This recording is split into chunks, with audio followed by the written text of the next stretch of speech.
the match that New Zealand had with England, Amit.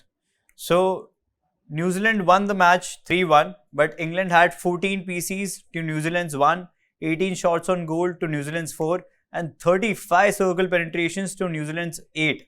What does this say about India's next opponent? So New Zealand are a team that they don't like too much of the ball. They don't want to attack, get into the circle of the opponents. We saw that not just with with their last game, they also did the same with China. If you look at the China game, they had just 44% of the ball possession. They had 3 penalty corners as opposed to 8 from China. They had, I think, some 14 circle penetrations to 22 from China. So that just shows that they are a team who is very, very secure, staying back in their own circle, in their own half, defending in numbers, and when the chance is right, when the opportunity presents itself, hit them on the counter attack and score. So far, they've scored 5 goals despite having, I think, just 9 shots on goal in their 2 games, which shows that they are an opportunistic side. They will get into the circle when they have to, and when they do, they very rarely miss. At least in this tournament, we've seen that they have very rarely missed. Rightly mentioned, Amit. So, Sandeep, New Zealand are quite efficient in the attacking zones. But what about today? A draw or loss today would put India in a very tough situation. Let's have a look at the current standings of Group B and see what could happen if Team India loses or plays a draw tonight. So New Zealand are at top, China at second, India at third, and England at fourth. A win would put India at the top spot with 5 points.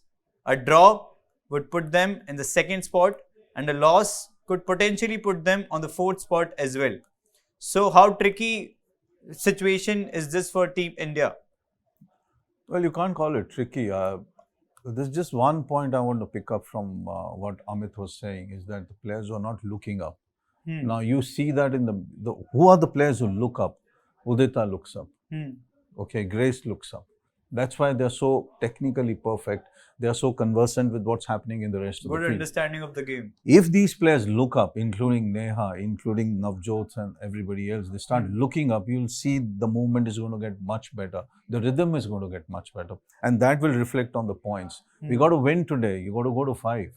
Right. There is no other way around. You got to go to 5. You got to go and top the pool. You got to go into the quarterfinals and sit there so that you can watch the rest of them play around, and then you wait for your opponent.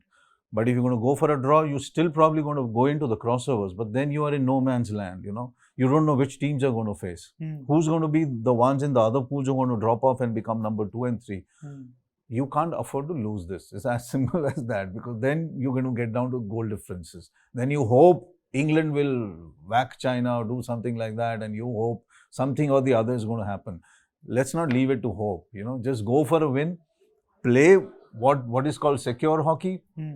Take a second more, take 2 seconds more. It's enough. You got 4 quarters. Play the hockey that you've always played, you know, which is confidence, which is positive, which is going up, which is figuring out spaces, and you will get your 3 points. There won't be a problem there at all. Right, Sandeep. A win tonight would put India in a comfortable situation. Right, Amit? Absolutely. Also, one more thing I wanted to point out, that if you look at the Tokyo Olympics, where the Indian women's team finished 4th, they didn't have a very good set of results there at the start. They had defeats against the Netherlands, they had defeats against Germany, they had defeat against Great Britain. Their first 3 games were all defeats. And after that, they were still not at their best. They were still winning their next 2 games by just 1 goal margins. But when it really mattered, they tend to pick up their game. So if we are extrapolating from that tournament, we can say that, you know, this team is something that is someone that knows when to pick up their game. They might start a little slow, but so we can only hope that in the next few games they really pick up their pace and don't end up going into the crossovers where they have to meet either Korea or Spain, if I'm not mistaken.